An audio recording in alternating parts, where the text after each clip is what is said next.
Hello, welcome to IBFU. I'm Coach, and I'll be fed up. Today I'm going to talk about Madison, Wisconsin. School shooting took place. And I'm going to tell you right now, I'll be fed up with school shootings because they are preventable. And I'm going to say some things that's going to hurt some people's feelings. It's probably going to make some people mad. And I really don't care because I am mad. And I am fed up. If you have not seen it yet, before you watch this video, you probably should watch the other video I made on school shootings in general. I'm going to kind of brush over some of the same things in this, but I'm going to make reference to some of the things I said earlier. So you might want to watch that one before you watch this one. But I'll be fed up with school shootings, and I'll be fed up with, okay, we have a school shooting. We got to take everybody's guns away. We got to stop people from having guns. We got to do. Guns have not killed anybody ever. Now, somebody with a gun used the gun to kill somebody, but the gun itself did not kill anybody. The problem is the person that used it. However, school shootings are a little different. They are 100% preventable if the adults responsible for taking care of our children do their job. And I am going to make a statement, and I'm going to get criticized for it, but it has to be said. And if you look at my other video, I talk about when adults don't do what they're supposed to. And I also talk about the attitude in the school before the shooting, and how the biggest single problem we have with school shootings is, oh man, that will never happen here. And my heart goes out to the chief of police in Madison. He seems like a real good guy. Seems like he's tries real hard to do a good job, and he looks like he seems to be very compassionate for the members of his community, and he cares about the people of his community. But I'm sorry, he made a statement that absolutely solidifies my statement of the biggest problem we have is that'll never happen here. Well, he never said that. No, he didn't. He said something a lot worse than that. The reporter asked him if there was a metal detector at the school that the children at the school had to go through to get inside the building. Now, you stop and think about the fact that a student just took a gun through the door of the school and used it to kill somebody and wound several other people and then killed himself. And this police chief said, no, there was not. And there was no need to be because it's a safe zone. Well, I'm sorry, Chief, it ain't a safe zone if people just got shot. That is absolutely ridiculous, and that is why I say the biggest problem is it'll never happen here, because he's saying that after it already happened. Okay, I'm sorry. I'm sorry. This stuff gets me angry. And it gets me angry because I know you can prevent it. If the adults do their job, they protect our children. If they don't do their job, our children get shot. Our teachers get killed. Our students get killed. A school administrator, I don't care where your school is. I don't care if your town has population of 15 people and everybody knows everybody. You got 5 kids in your school.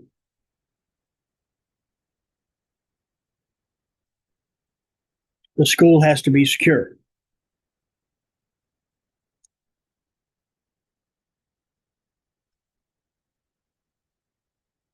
Sorry, I gotta catch. I gotta, because this really does anger me a lot.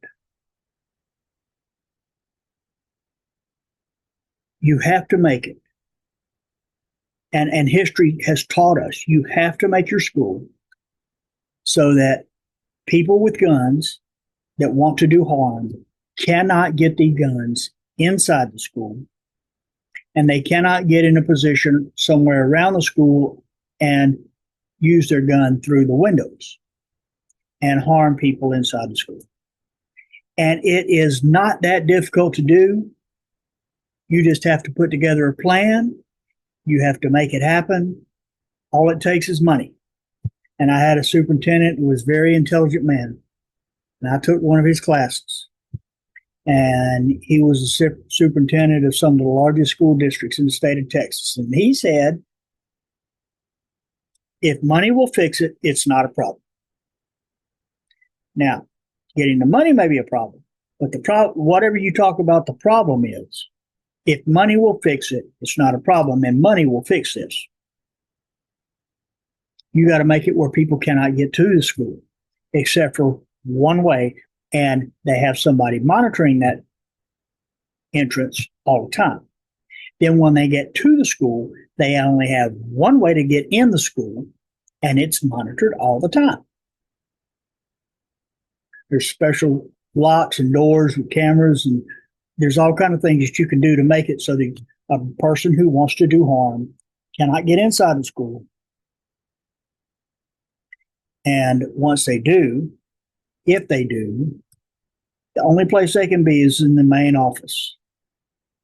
They cannot leave the main office and go anywhere else in the school. Okay, they've already been checked for their ID. They've already been verified for the ID before they ever get through the front door. They go through a metal detector, make sure they don't have any weapons. You can put them through a thing like they do at the airport. You hold your hands up over your head, and they take it, a little thing goes all the way around. I mean, there's ways to do this. Now, students are a little bit more difficult because there's so many of them coming in so much at a time, and you can't just, individually search every one of them, but you can make things extremely difficult, and you can make it where unless it's a ghost gun, they can't bring it inside the school. Now, ghost guns are a little different. You have ways to deal with that. Okay. If you work at a major retail store, you take anything in, a purse, a backpack, fanny pack, it has to be clear.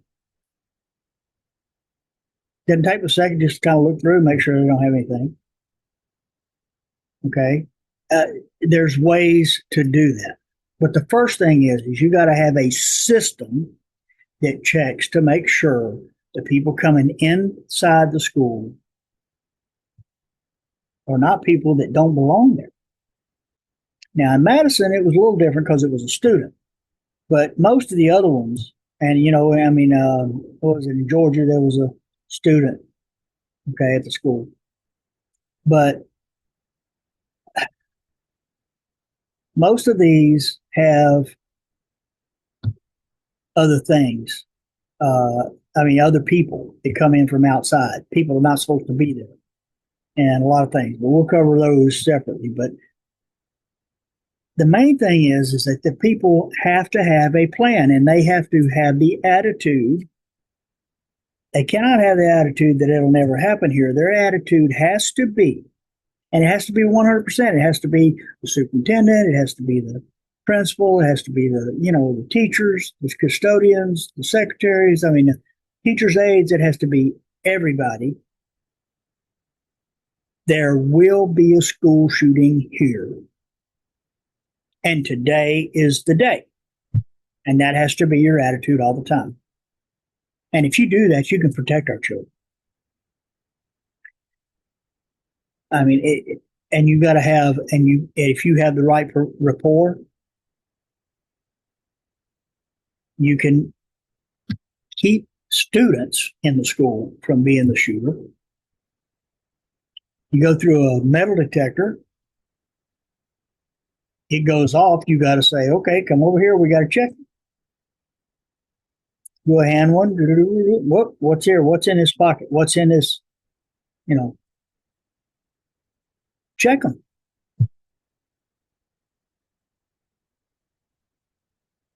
It's. I get real frustrated when I start thinking about it because I know I have gone into so many campuses. Went in and talked to certain people on the campus. Left the campus.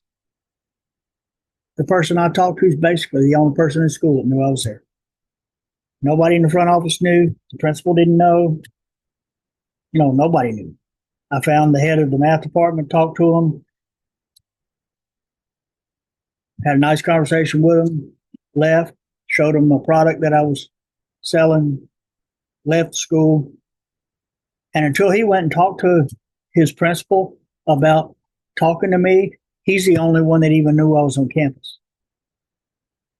And I did not belong there. But I just walked right through the door and just went down, looked, asked the custodian, where's the head of the math department? Oh, well, he's right down there, room 302. Okay. One school, one time, the lady asked me for my ID. She took my ID. Okay. I tried to get around. There was only one way that I could get inside the school, one door. I will go in the door. First thing I have to do is I have to show my ID, and they take my ID and run it into a little machine, and it pops up. And it says my name and has my picture. Okay. And it tells them that is actually my driver's license. And it tells them if I have any, felony convictions, if I have felonies pending in court appearances pending, if I have a DWI, if I have a shoplifting charge, I mean, there's anything on my record, it pops up. And they know, and they can say yes or no, I can be on their campus.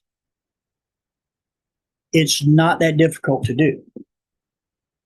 And she apologized to me. And I looked at her, I said, why? And she said, well, for making you go through all this. I said, never, ever, ever apologize for taking care of your students. You are protecting them. I said, you would not believe how many times I've walked into campuses and nobody even knew I was there. I could have done anything I wanted to. I could have done all kind of things, and people wouldn't even known I was there until it was all over. So don't apologize for taking care of your kids. You say, well, you said that only if money fixes it, it's not a problem. Well, we don't have the money. Okay, this was a private school. You're going to tell me that with a population of Wisconsin, not just Madison, but the entire state of Wisconsin, and the Green Bay Packers, and they get on board with trying to do things to raise the money. You're going to tell me you cannot raise the money in Wisconsin to safeguard every school in the state, including the private schools? Americans are generous people, and they have a huge heart, especially when it comes to children in their communities. Don't tell me you can't get the money.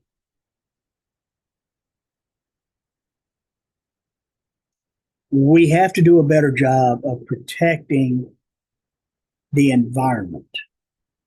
Now, you got other issues. I will guarantee you this student had alarms that people ignored. And we can't do that. We are not able to continue to do that. And people say, well, you got to, we got to take guns away. Well, you don't take guns away and solve this problem.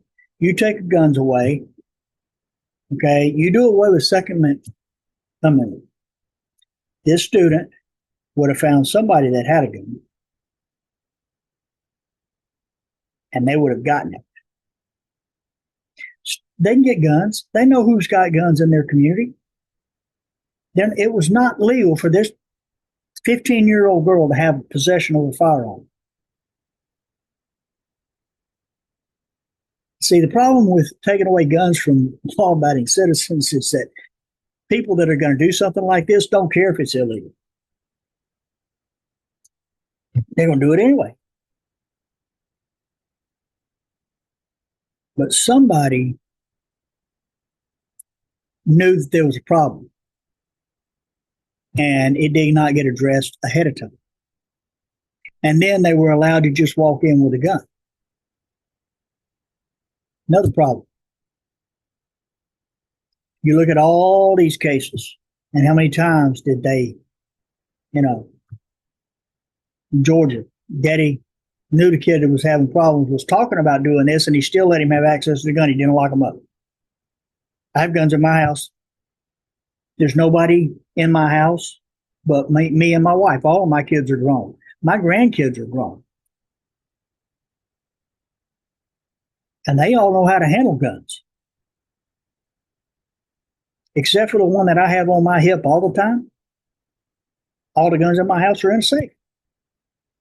And there's only two people got the combination of that safe.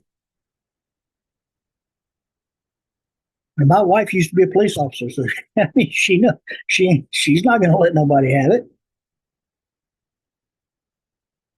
I mean, I'm sorry, I'm starting to ramble a little bit, but this is something I'm very passionate about. And anybody that wants to talk about this, I will be glad to talk to anybody about what to do and how to do it. I worked in school, public schools, 20 years. I coached football for 30 years. I taught math for 20. Worked in public schools. I mean, I did. And I always had the same problem with administration everywhere. And I'm starting looking around saying, well, how's the security? I mean, coach, we don't have problems like that here. I mean, every time I hear it, my head wants to explode. But we got to address it head on, and we got to start where we need to start. We don't need to start with taking guns. We don't need to start with, oh, well, let's see, what do we have? This problem, this problem in this person's mind, and all that. So how do we, get this problem for next time? The way you start is you start in the environment. You make the environment where they cannot put the environment in danger. That's the first thing you do. Then you address other things follow. And I can show you several school districts in Texas that I can promise you right now, I will guarantee you right now, that those school districts will never have a school shooting because they have protected their children. And I thank you for listening. I'm Coach. I be dead up.